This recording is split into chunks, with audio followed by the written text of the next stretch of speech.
जी जय गुरु जी के चरणों में कोटि कोटि नमन, अनंतम शुक्राना। संगत जी बहुत सी संगत मुझसे ये पूछती हैं कि हमने कौन सा शिव पुराण पढ़ा है।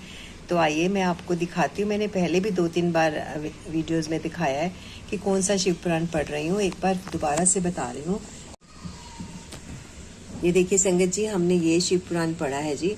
और ये है, अंदर से भी मैं आपको दिखा देती हूँ ताकि आपको अगर आपने लेना है तो आप इसे, ये देखिए एडिटर है इनके हनुपार्स प्रसाद पोदार। और ये है जी, और इस तरह का है ये, और गीतापुर प्रेस। ठीक है जी। ये देखिए, आज सोचा कि आपको, आज संडे है, आज को मैं शिव पुराण महात्म्य पढ़कर सुनाऊं। ठीक, हमने शुरू किया था जी यहाँ से शिव महापुराण विधेश्वर संहिता से। याद आया संगत जी? आप मेरा फर्स्ट जो वीडियो है शिव पुराण का वो भी सुन सकते हैं, पढ़ सकते हैं, और आप सारे वीडियोस को भी सुन सकते हैं। जो संगत पहली बार मेरा आज ये वीडियो सुन रही है या मुझे सुन रही है, ये जो भी हम करते हैं संगत जी वो ओनली गुरु जी की आज्ञा से होता है। हम अपने आप कुछ नहीं कर पाते। अगर आपको सुनने का हुक्म है तो आप मेरे से सारे वीडियोस जरूर देखेंगे। पार्ट 1 से लेकर 143 या 142 तक है। आप एक एक करके सारे पढ़ते जाइए संगत जी, और इसको शेयर मैक्सिमम कीजिए। इसको शेयर करना एक तरह से इस तरह का है जैसे आप बहुत बड़ी गुरु जी की सेवा कर रहे हैं, और सेवा में तो मेवा हमेशा ही मिलता है संगत जी। सेवा का एक भी मौका आप मत खोइए। तो हमने शुरू किया था एक्चुअल जहाँ से शुरू होता है विधेश्वर संहिता से शिव पुराण। तो आज हमने पढ़ेंगे इसका महात्म्य। ठीक है जी। महात्म्य मैंने पढ़ के आपको काफ़ी कुछ बताया था, पर ऐसे 100 अक्षर नहीं पढ़ा था। तो आज स्टार्ट करते हैं।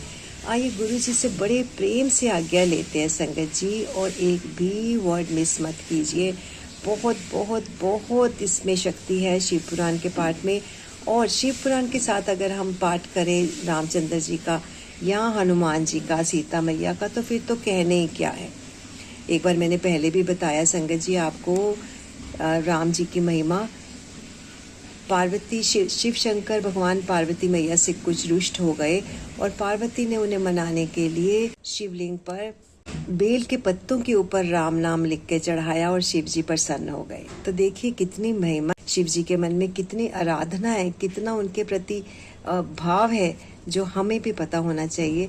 और जब भी शिव की पूजा करें, राम की पूजा साथ में अवश्य करें। गुरु जी से आज्ञा लेते हैं।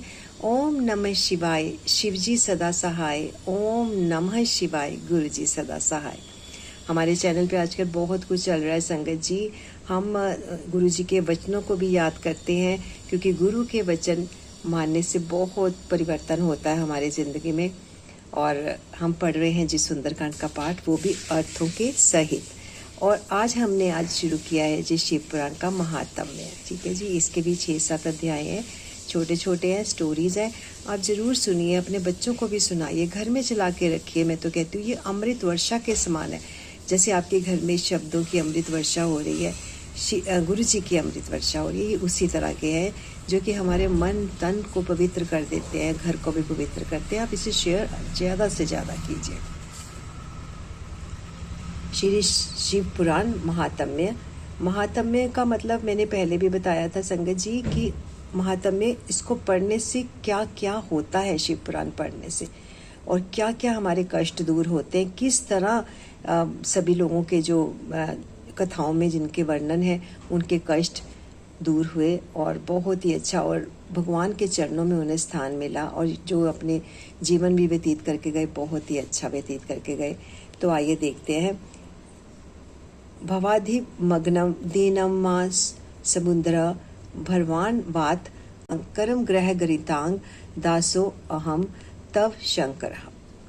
शौनक जी के साधन विषय प्रश्न करने पर सूत जी का उन्हें शिव पुराण की उत्कृष्ट महिमा सुनाना। श्री शौनक जी ने पूछा, महाज्ञानी सूत जी, आप संपूर्ण सिद्धांतों के ज्ञाता हैं। हे प्रभु, मुझ में पुराणों की कथाओं के सार तत्व का विशेष रूप से वर्णन कीजिए। ज्ञान और वैराग्य सहित भक्ति से प्राप्त होने वाले विवेक की वृद्धि कैसे होती है तथा साधु पुरुष किस प्रकार अपने काम क्रोध आदि मानसिक विकारों का निवारण करते हैं। इस घोर कली काल में जीव प्रायः असुर स्वभाव के हो गए हैं। उस जीव समुदाय को शुद्ध दैवी संपत्ति से युक्त बनाने के लिए सर्वश्रेष्ठ उपाय क्या है? आप इस समय मुझे ऐसा कोई शाश्वत साधन बताइए जो कल्याणकारी वस्त्रों में भी सबसे उत्कृष्ट एवं परम मंगलकारी हो तथा पवित्र करने वाले उपायों में भी सर्वोत्तम पवित्रकारक उपाय हो।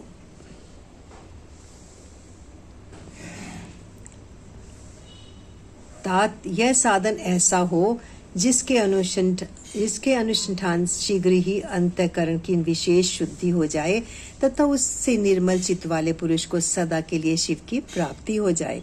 श्री सूत जी ने कहा, मुनि श्रेष्ठ शौनक, तुम धन्य हो क्योंकि तुम्हारे हृदय में पुराण कथा सुनने का विशेष प्रेम एवं लालसा है। इसलिए मैं शुद्ध बुद्धि से विचार कर तुमसे परम उत्तम शास्त्र का वर्णन करता हूँ। बस यह संपूर्ण शास्त्रों के सिद्धांत से संपन्न, भक्ति आदि को बढ़ाने वाला तथा भगवान शिव को संतुष्ट करने वाला है। कानों के लिए रसायन अमृत स्वरूप तथा दिव्य है, तुम उसे श्रवण करो।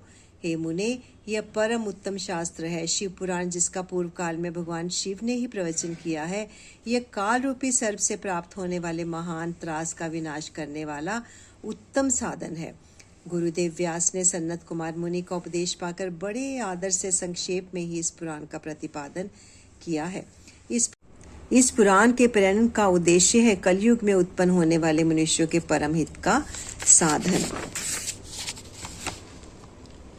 यह शिव पुराण परम उत्तम शास्त्र है। इससे इस भूतल पर भगवान शिव का वांग्मय स्वरूप समझना चाहिए और सब प्रकार से इसका सेवन करना चाहिए। इसका पठन और श्रवण सर्वसाधन रूप है। इसमें शिव भक्ति पाकर श्रेष्ठ स्थिति में पहुंचा हुआ मनुष्य शीघ्र ही शिव पद को प्राप्त कर लेता है। इसलिए संपूर्ण यत्न करके मनुष्यों ने इस पुराण को पढ़ने की इच्छा की है अथवा इसके अध्ययन को अभीष्ट साधन माना है। इसी प्रकार इसका प्रेम पूर्वक श्रवण भी संपूर्ण मनोवांछित फलों को देने वाला है। भगवान शिव के इस पुराण को सुनने से मनुष्य सब पापों से मुक्त हो जाता है तथा इस जीवन में बड़े बड़े उत्कृष्ट भोगों का उपभोग करके अंत में शिवलोक को प्राप्त कर लेता है। यह शिव पुराण नामक ग्रंथ 24,000 श्लोकों से युक्त है। इसकी 7 संहिताएं हैं। मनुष्य को चाहिए कि वह भक्ति, ज्ञान और वैराग्य से संपन्न हो बड़े आदर से इसका श्रवण करे। 7 संहिताओं से युक्त यह दिव्य शिव पुराण पर ब्रह्म परमात्मा के समान विराजमान है और सबसे उत्कृष्ट गति प्रदान करने वाला है। जो निरंतर अनुसंधान पूर्वक इस शिव पुराण को बाँचता है अथवा नित्य प्रेम पूर्वक इसका पाठ मात्र करता है, वह पुण्य आत्मा है, इसमें संशय नहीं है। जो उत्तम बुद्धि वाला पुरुष अंतकाल में भक्ति पूर्वक इस पुराण को सुनता है, उस पर अत्यंत प्रसन्न हुए भगवान महेश्वर उसे अपना पद यानी धाम प्रदान करते हैं। जो प्रतिदिन आदर पूर्वक इस शिव पुराण का पूजन करता है, वह इस संसार में संपूर्ण भोगों को भोग कर अंत में भगवान शिव के पद को प्राप्त कर लेता है। जो प्रतिदिन आलस्य रहित हो रेशमी वस्त्र आदि के वेष्टन से इस शिव पुराण का सत्कार करता है, वह सदा सुखी रहता है।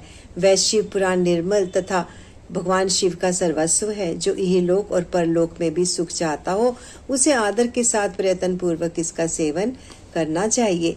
यह निर्मल एवं उत्तम शिव पुराण धर्म, अर्थ, काम और मोक्ष रूप चारों पुरुषार्थों को देने वाला है। अतः सदा प्रेम पूर्वक इसका श्रवण एवं विशेष पाठ करना चाहिए। जी, अध्याय 1 पर ही हम इसकी समाप्ति करते हैं, वाणी को विराम देते हैं। गुरु जी की जैसी आज्ञा होती है हम उतना ही पढ़ते हैं। जब मैंने शिव पुराण का पूरा पाठ पढ़ा तो कई बार मैंने 40-45 मिनट का भी पढ़ा और कई बार 6 मिनट का भी पढ़ा है, 4 मिनट का भी पढ़ा है। तो जैसे जैसे गुरु जी हमें आज्ञा देते हैं, उनकी आज्ञा के बिना तो पत्ता भी नहीं हिलता। तो हमारी वाणी क्या चीज़ है संगत जी। तो यहीं पर विराम देते हैं और गुरु जी से आज्ञा लेते हैं इसे यहीं पर रोकने की। ओम नमः शिवाय, शिवजी सदा सहाय। ओम नमः शिवाय, गुरु जी सदा सहाय। आप इसे अवश्य सुनिए संगत जी, और बहुत छोटा होता है 8-9 मिनट का, तो आप पूरा सुनने की कोशिश कीजिए।